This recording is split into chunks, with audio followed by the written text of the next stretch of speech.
जोहार Jharkhand friends, Jharkhand CGL paper 2 Hindi में जिन लोगों ने ले रखा है उन्हें काव्य बीथी पढ़ना है। तो अब आज हम काव्य बीथी में पढ़ेंगे जयशंकर प्रसाद। इसमें जो है ऑथर का इंट्रोडक्शन वगैरह रहता है, उनका जो है जीवन परिचय, ठीक है, जीवन परिचय है जयशंकर प्रसाद का आज हम पढ़ेंगे। इससे पहले हमने महादेवी वर्मा, फिर आपका भारतेंदु, सबका हमने कर रखा है, आप लोग देख लीजिएगा। और ये हम आज स्टार्ट करेंगे जयशंकर प्रसाद जी का। तो इनका जन्म की बात करें तो बनारस में हुआ था 1889 से 1937 ईस्वी का, ठीक है। 1889 में इनका जन्म हुआ और 1937 में मृत्यु। जयशंकर प्रसाद की जीवनी को शॉर्टकट में देखते हैं। पूरा नाम था महाकवि जयशंकर प्रसाद। जन्म कहाँ हुआ? 30 जनवरी 1989 को वाराणसी उत्तर प्रदेश में। मृत्यु कब हुई? 15 नवंबर 1937 को। ये भी बनारस उत्तर प्रदेश में 48 साल की उम्र में इनका देहांत हो गया। अभिभावक कौन थे? तो देवी प्रसाद साहू। और कर्म भूमि क्या रही? तो वाराणसी। कर्म क्षेत्र तो उपन्यासकार थे, नाटककार थे, कवि थे। मुख्य रचनाएं क्या क्या रही? चित्राधार, कमायनी, आंसू, लहर, झरना, एक घूंट, विशाख, अजातशत्रु, आकाशदीप, आंधी, ध्रुव स्वामिनी, तितली और कंकाल, ठीक है। उसमें से हमने ध्रुव स्वामिनी नाटक जो है हम पहले ही पढ़ चुके हैं।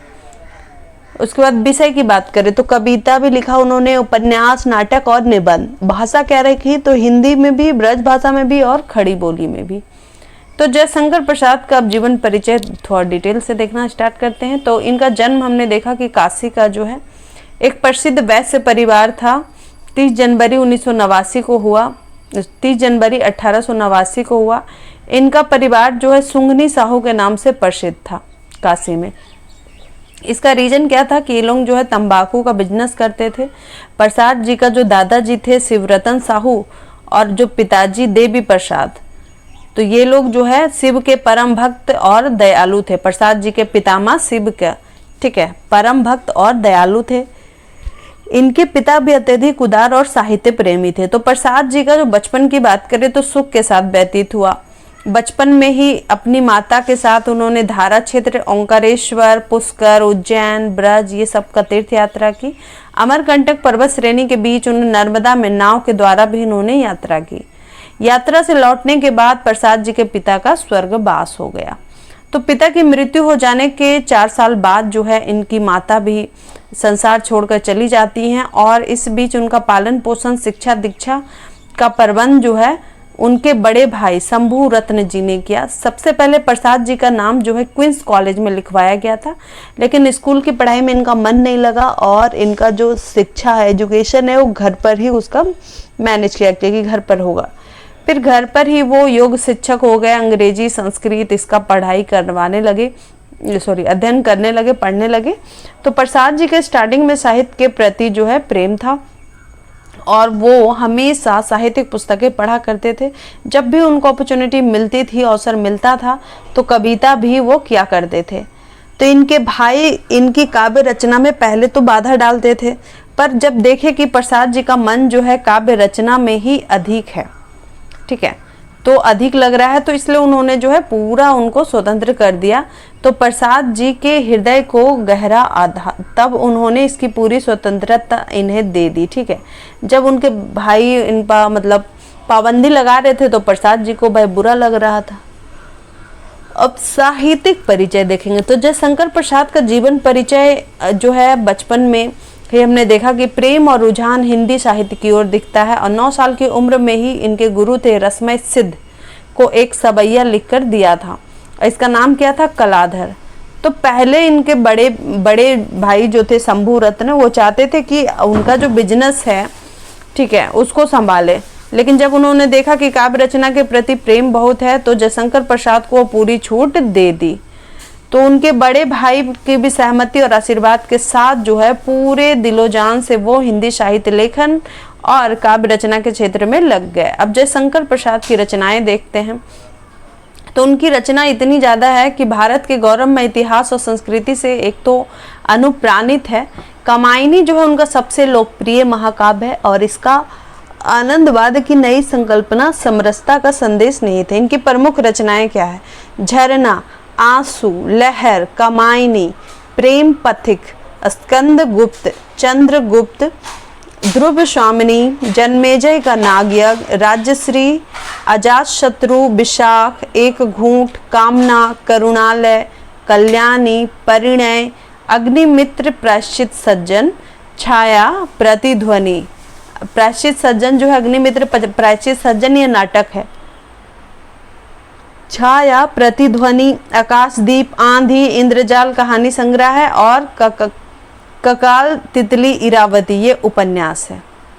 अब देखते हैं कि इनके लिखे गए कौन कौन सी कहानियां हैं। ठीक है, तो देवदासी, बिशाती, प्रणय चिन्ह, नीरा, शरणागत, चंदा, गुंडा, स्वर्ग के खंडहर में, पंचायत, जहां आरा, मधुआ हमने पढ़ा था, और उर्वशी, इंद्रजाल, गुलाम, ग्राम, भीख में, चित्र मंदिर, ब्रह्मर्षि, पुरस्कार, रमला, छोटा जादूगर, बरुबाहन, विराम चिन्ह, सालवती, अमिट स्मृति, रसिया बालम, सिकंदर की शपथ, आकाशदीप।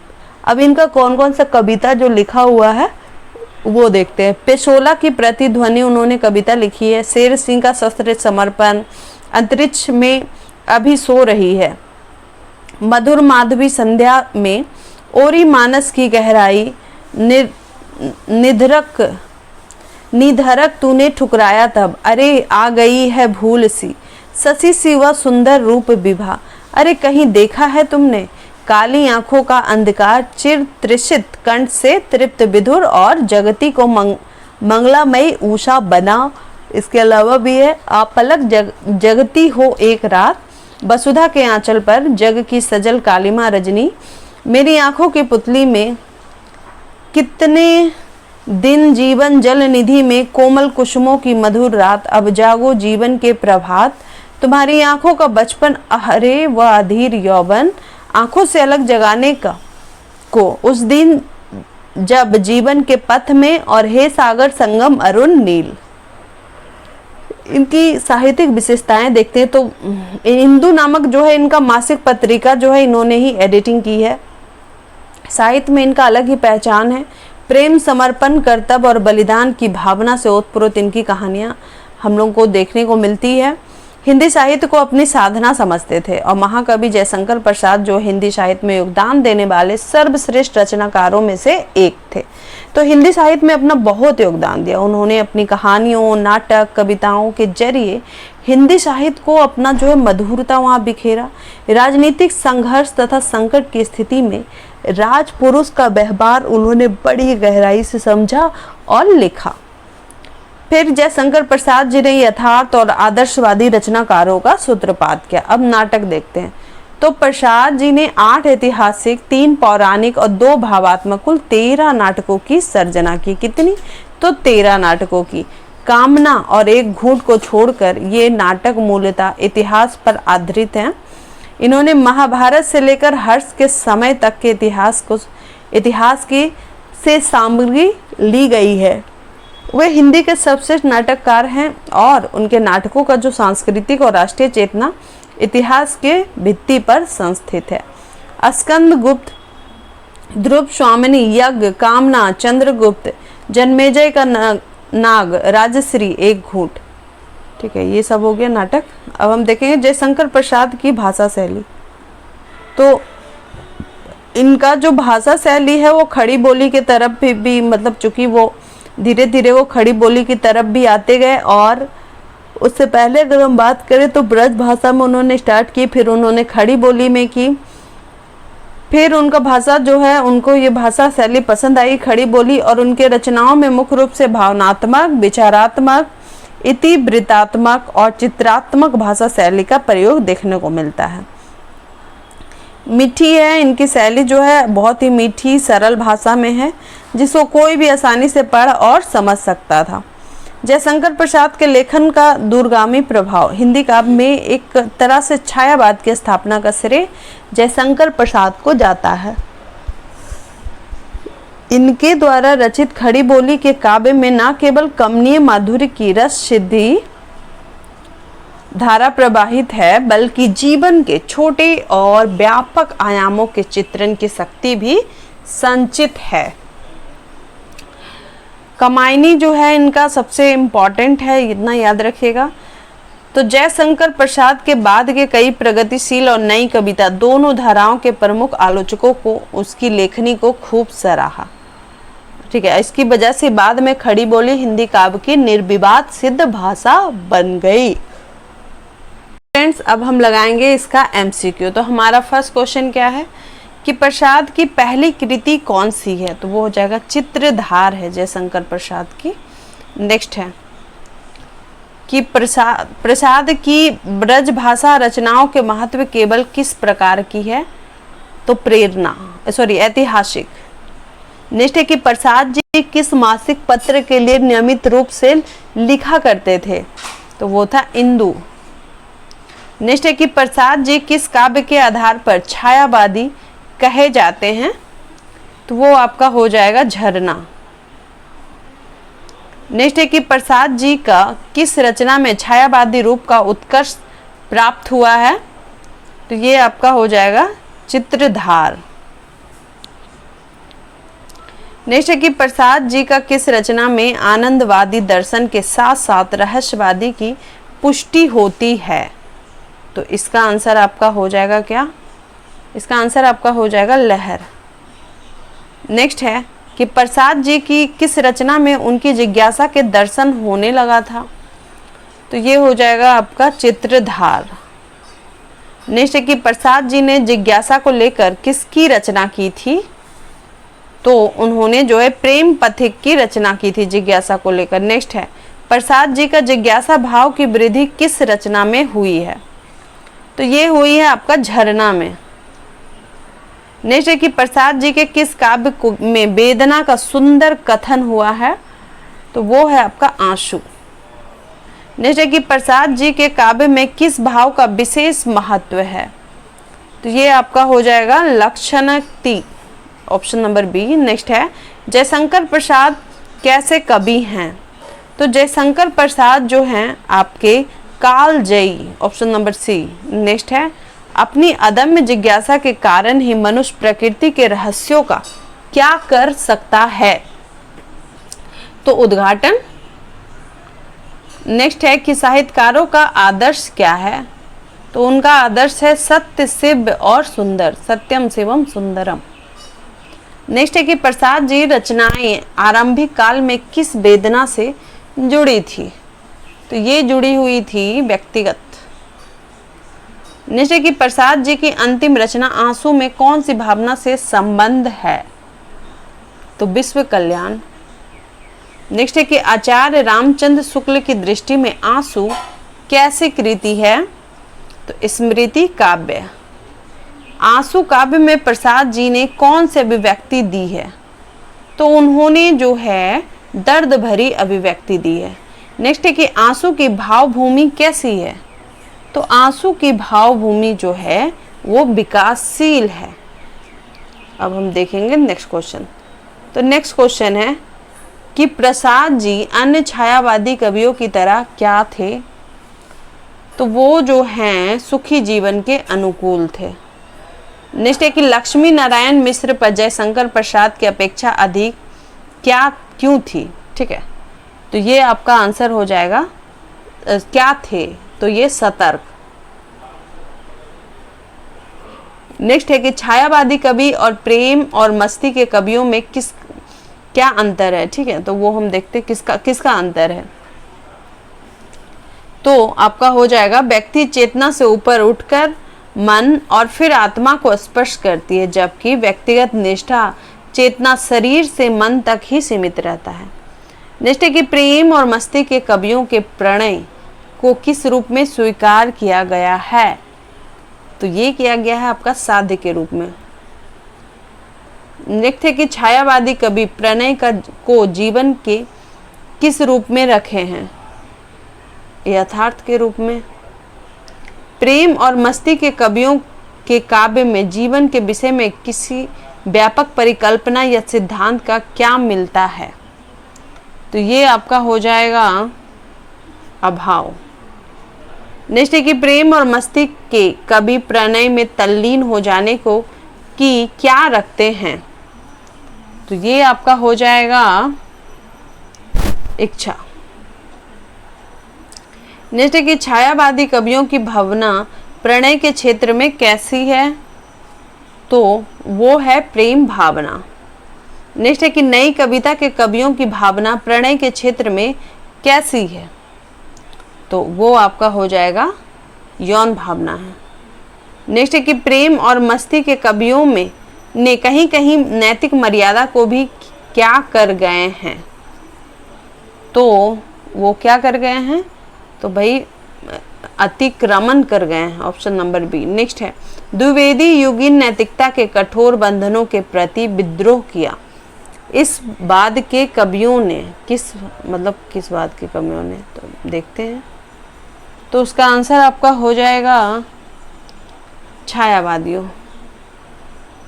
नेक्स्ट है कि प्रेम और मस्ती का यह काव्य निसंदेह अपनी सीधी सच्ची अनुभूति के और कला के कारण क्या पाई, तो ये जो है विशेष ख्याति पाई। नेक्स्ट है कि हरिवंश राय बच्चन की कविताएं ठोस या पूरी तरह से क्या नहीं कर पाया, तो ग्रहण नहीं कर पाया। नेक्स्ट है कि छायावाद युग के व्यंगकारों में पांडे बेचन शर्मा उग्र का स्थान कहाँ है, अलग है। नेक्स्ट है कि पांडे बेचन शर्मा उग्र की व्यंग कविताओं में क्या मिलती है, उल्लास। नेक्स्ट है कि हास्य की छटा को बिखेरने के लिए कवि ने अन्य किन किन भाषाओं की शब्दावली का प्रयोग किया है, तो ये आपका आंसर हो जाएगा अंग्रेजी और उर्दू। नेक्स्ट है कि पांडे बेचन शर्मा उग्र व्यंग को तीखा बनाने में क्या थे, तो तीखा बनाने में जो है वो सिद्धस्थ थे। नेक्स्ट है कि राष्ट्रीय सांस्कृतिक काव्य के इस युग की कितनी भावनाएं पूरी शक्ति के साथ व्यक्त हुई है, तो ये आपका हो जाएगा 2। नेक्स्ट है कि राष्ट्रीय सांस्कृतिक काव्य की दोनों भावनाओं का नाम क्या है, तो दोनों ही का नाम क्या है, स्वतंत्रता संग्राम में कूदना। नेक्स्ट है कि युग से शोषित भारतीय जनता को विज्ञान से प्राप्त नए साधनों से युक्त ब्रिटिश साम्राज्यवादियों के साथ संघर्ष के लिए प्रेरित करना कोई कैसा काम था, तो प्रेरित करना जो है कोई आसान काम नहीं था। नेक्स्ट है कि देश प्रेम की कविताओं में अनुभूति की क्या दिखाई देती है, तो अनुभूति की सच्चाई और आवेश दिखाई देती है। नेक्स्ट है कि जनता में आत्मविश्वास का संचार करने का क्या उपाय था, तो ये आपका अतीत की गरिमा का सजीव चित्रण। नेक्स्ट है कि दिल्ली कविता में निराला जी ने अतीत के गौरव के साथ वर्तमान दुर्दशा का चित्रण किया, जो क्या है, हाँ, गंभीर प्रभाव की अभिव्यक्ति। नेक्स्ट है स्वाधीनता आंदोलन के 2 महत्वपूर्ण मूल्यों के नाम क्या हैं, तो उनके नाम हैं असहयोग और आत्म बलिदान। नेक्स्ट है कि देश की स्वाधीनता के लिए भारतवासी का सबसे महत्वपूर्ण कर्तव्य क्या था, तो उनका सबसे महत्वपूर्ण कर्तव्य था साधना करना। नेक्स्ट है माखन लाल चतुर्वेदी देश के प्रति गंभीर प्रेम और देश कल्याण के लिए उनमें कौन सी भावना दिखाई देती है, उनमें जो है आत्मोत्सर्ग की भावना दिखाई देती। नेक्स्ट है परवर्ती प्रेम और मस्ती के काव्य के अग्रदूत के रूप में किसको स्वीकार किया जा सकता है, तो ये हो जाएगा बाल कृष्ण शर्मा नवीन। नेक्स्ट है कि छायावाद का गद्य साहित्य पूर्ववर्ती युगों की तुलना में अधिक क्या है, तो अधिक विकासशील और समृद्ध है। नेक्स्ट है कि हिंदी नाट्य साहित्य के इस युग को क्या कहना युक्ति संगत होगा, तो वो हो जाएगा प्रसाद युग। नेक्स्ट है कि हिंदी नाटक को साहित्यिक भूमिका प्रदान करने का सबसे पहले प्रयास किसने किया था, तो ये आपका हो जाएगा भारतेंदु हरिश्चंद्र ने किया था।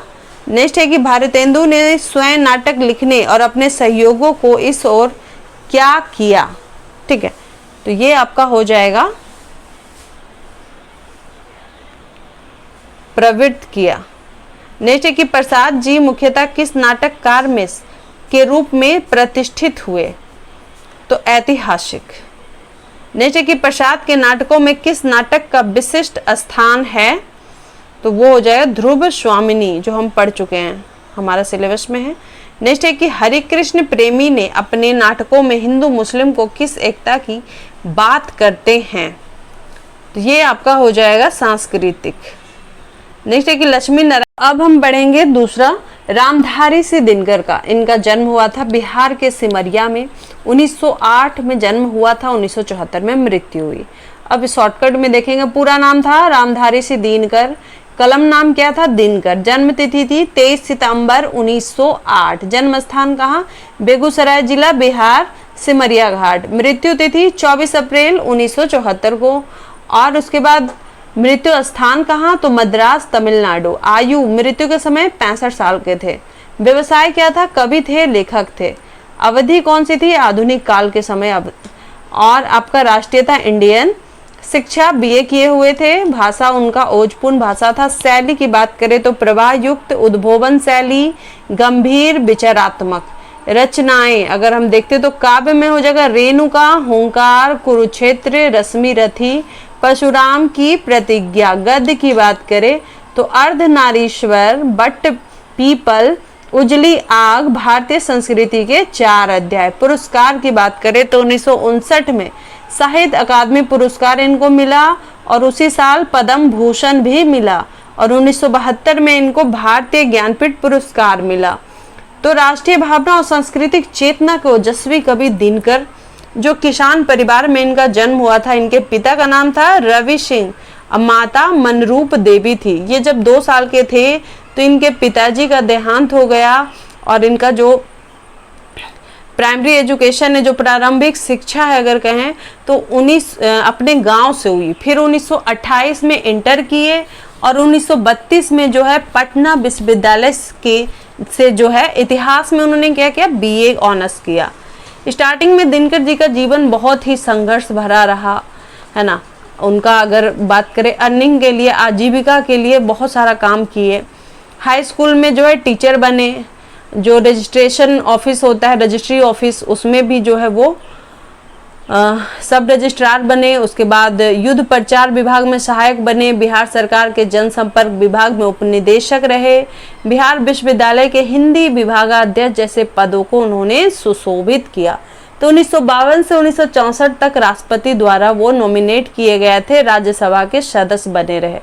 और 1965 से 1971 तक भारत सरकार के गृह मंत्रालय में हिंदी के सलाहकार भी रहे। दिनकर की कविताओं में एक ओर परतंत्र के जागरण का संगीत है तो दूसरी ओर स्वतंत्र देश के प्राण शक्ति का उद्घोष है। स्वतंत्र उत्तर हिंदी कविता के पहले और अकेले कवि थे जिनकी पंक्तियां लोक हृदय में रच बस गई। रामधारी सिंह दिनकर का साहित्यिक परिचय देखते हैं। दिनकर जी आधुनिक युग के एक ऐसे उदयीमान साहित्यकार हैं जिन्होंने बचपन से लेकर बुढ़ापा तक जो है हिंदी साहित्य को हमेशा लगातार उन्होंने सेवा दी है और ये कवि और कुशल गद्यकार के रूप में साहित्यिक जगत में ये जाने जाते हैं। जो इनका गद्य है उनके माध्यम से भारतीय संस्कृति, दर्शन और कला का गंभीर विवेचन प्रस्तुत किया है। हिंदी प्रचार के लिए स्तुत्य कार्य भी किया है और दिनकर जी ने हिंदी की महान सेवा की है। इसलिए आधुनिक हिंदी साहित्य के प्रणेताओं में जो है सर दिनकर जी का जो है स्थान दिनकर के सदृश सर्वोच्च है। तो रामधारी से दिनकर की कृतियां आप देख लेते हैं। तो दिनकर जी मल्टी टैलेंटेड थे, बहुमुखी प्रतिभा के कलाकार थे। उनकी प्रसिद्धि का मूल आधार क्या था, कविता, इसलिए उनको जो फेमस हुए थे अपने कविता से। लेकिन गद्य लेखन में भी पीछे नहीं रहे और बहुत सारा जो अनमोल गद्य ग्रंथ है उन्होंने उस चीज को लिखा। कुरुक्षेत्र, उर्वशी, ये महाकाव्य उन्होंने लिखा। बाल निबंध बात करें तो मिर्च का मजा, सूरज का ब्याह, चित्तौड़ का शंका। रामधारी से दिनकर की भाषा, तो दिनकर जी की भाषा जो है शुद्ध और परिमार्जित भाषा बोली है, खड़ी बोली है, ठीक है। इसमें उर्दू, अंग्रेजी, देशज शब्दों का यूज किया हुआ आपको मिल जाएगा और इनकी जो लैंग्वेज है उसमें संस्कृत का तत्सम शब्दों का बहुत अधिक मात्रा में यूज किया गया है। भाषा अगर बात करें तो सहज प्रभावमयी है और इसमें जो है कृत्रिमता यानी इंटेलिजेंस नाम मात्र को नहीं है।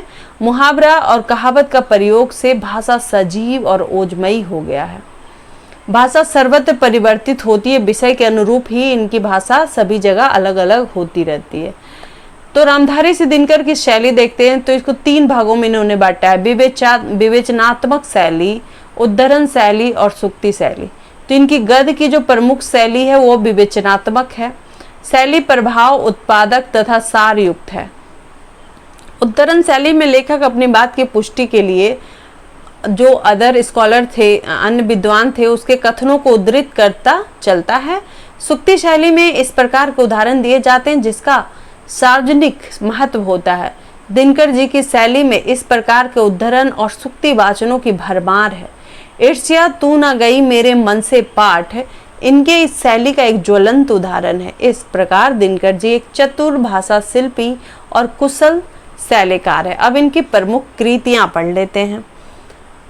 तो रेणुका, हुंकार, रसबंती, सामधेनी, प्रण भग, बापू, इतिहास के आंसू, हारे को हरिनाम, रश्मि रथी, कुरुक्षेत्रा, उर्वशी, परशुराम की प्रतीक्षा, सीपी और शंख जैसे काव्य कृतियों के साथ इतिहास, समालोचना, डायरी, यात्रा वृत्तांत, संस्मरण, ये सब भी इनका जो है पब्लिश हुआ है। अब इनका सम्मान देखते हैं। तो 1956 ईस्वी में संस्कृति के 4 अध्याय के लिए जो है इनको साहित्य अकादमी पुरस्कार दिया गया। 1959 में पद्म भूषण मिला और 1972 में उर्वशी के लिए ज्ञानपीठ पुरस्कार मिला। तो हमने देख लिया। तो अगला दिन जो है हम काव्य बीथी में और भी कुछ चैप्टर करेंगे, ठीक है। आगे क्या करेंगे, आगे एक अज्ञेय और नागार्जुन पढ़ेंगे, ठीक है। तो चलिए, होप सो गाइस आपको मेरा वीडियो अच्छा लगा हो। लाइक, कमेंट, शेयर, सब्सक्राइब करते रहें। जय हिंद, जय भारत, जोहार। अब हम लगाएंगे रामधारी सिंह दिनकर जी का MCQ। तो चलिए, फर्स्ट क्वेश्चन है कि रामधारी सिंह दिनकर जी का जन्म कब हुआ। तो 23 सितंबर 1908 को। जन्म और मृत्यु हर लेखक हो या फिर कवि हो, सबका जो है याद रहना चाहिए, हर जगह पूछता है ये लगभग। नेक्स्ट है कि दिनकर जी की मृत्यु कब हुई। तो इनकी मृत्यु हुई थी 24 अप्रैल 1974 में। नेक्स्ट है कि दिनकर जी राज्यसभा के सदस्य कब मनोनीत हुए। तो ये हो जाएगा 1952 1952 में। नेक्स्ट है कि दिनकर जी भारत सरकार के गृह मंत्रालय में हिंदी सलाहकार कब से कब तक रहे। तो वो रहे थे 1965 से 71 तक। नेक्स्ट है कि दिनकर जी की पहली कविता किस पत्रिका में प्रकाशित हुई। तो ये हुई थी छात्र सहोदर। नेक्स्ट है कि दिनकर जी की कौन सी कृति कामाध्यात्मक की दार्शनिक पीठिका पर रची गई है। तो ये आपका हो जाएगा उर्वशी। नेक्स्ट है कि दिनकर को साहित्य अकादमी पुरस्कार जो है कब पुरस्कृत किया गया। तो उनको जो है साहित्य अकादमी पुरस्कार मिला है 1959 1959 में। नेक्स्ट है कि दिनकर को किस कृति के लिए साहित्य अकादमी पुरस्कार दिया गया। तो ये आपका हो जाएगा संस्कृति के 4 अध्याय। नेक्स्ट है कि दिनकर की कविता लिखने को प्रेरणा कहाँ से मिली थी। तो इनको जो है नाटक और मिली थी। नेक्स्ट है कि दिनकर की मनुज का श्रेय कविता किस रचना से उद्धत है। तो ये आपका हो जाएगा कुरुक्षेत्र। नेक्स्ट है कि दिनकर जी को किस रचना पर ज्ञानपीठ पुरस्कार प्राप्त हुआ था। तो उनको उर्वशी, उनका फेमस रहा उर्वशी। नेक्स्ट है कि दिनकर जी का जन्म स्थली कहाँ है। तो उनका जन्म मुंगेर के सिमरिया गांव में। नेक्स्ट है कि भारत सरकार ने दिनकर जी के किस सम्मान को से सम्मानित किया। तो भारत सरकार ने जो है उनको पद्म भूषण दिया। दिनकर जी ने किस वर्ष पद्म भूषण सम्मान से सम्मानित किए गए। तो वो हो जाएगा 1959 में उनको सम्मानित किया गया। अब हम देखेंगे नेक्स्ट 15 नंबर क्वेश्चन है कि दिनकर जी आधुनिक काव्य धारा के किस कुल का कवि है। तो ये हो जाएगा आपका छायावादोत्तर काल। नेक्स्ट है कि दिनकर जी ज्ञानपीठ पुरस्कार से कब सम्मानित हुए। तो वो हुए थे आपका 1972 में, ऑप्शन नंबर ए। नेक्स्ट है कि दिनकर जी किनके द्वारा मनोनीत राज्यसभा के सदस्य बने? तो राष्ट्रपति के द्वारा, राष्ट्रपति जी ही मनोनीत करते हैं। नेक्स्ट है दिनकर जी के व्यक्तित्व निर्माण में किसका विशेष योगदान रहा है? तो वो हो जाएगा आपका उनकी पत्नी का रहा है। नेक्स्ट है कि दिनकर जी ने अपनी जन्मभूमि का वर्णन किस कृति में किया है? तो उन्होंने रेणुका में किया है। नेक्स्ट है कि दिनकर जी का बिहार सरकार ने कब प्रचार विभाग में उपनिदेशक बनाया था? ठीक है, तो ये आपका हो जाएगा 1947 ईस्वी में। नेक्स्ट है कि दिनकर जी कब सरकारी नौकरी से त्यागपत्र दिए? तो उन्होंने जो है 10 मार्च 1952 को दे दिया था। नेक्स्ट है कि दिनकर जी कब राज्यसभा के सदस्य से त्यागपत्र देकर भागलपुर विश्वविद्यालय के वाइस चांसलर बने? तो वो आपका हो जाएगा 1964। दिनकर जी के व्यक्तित्व को देखकर कौन इन्हें ईरानी कहा करते हैं? तो ये आपका हो जाएगा निराला जी। दिनकर जी वारसा यानी पोलैंड के अंतर्राष्ट्रीय काव्य भाग लिए थे, कब भाग लिए थे? तो ये आपका हो जाएगा 1955। अब सिर्फ एक क्वेश्चन रह गया है, दिनकर जी को कब चीन के लेखक संघ के निमंत्रण पर चीन गए थे? तो ये आपका हो जाएगा 1957 में गए थे। तो होप सो गाइस आपको मेरा वीडियो अच्छा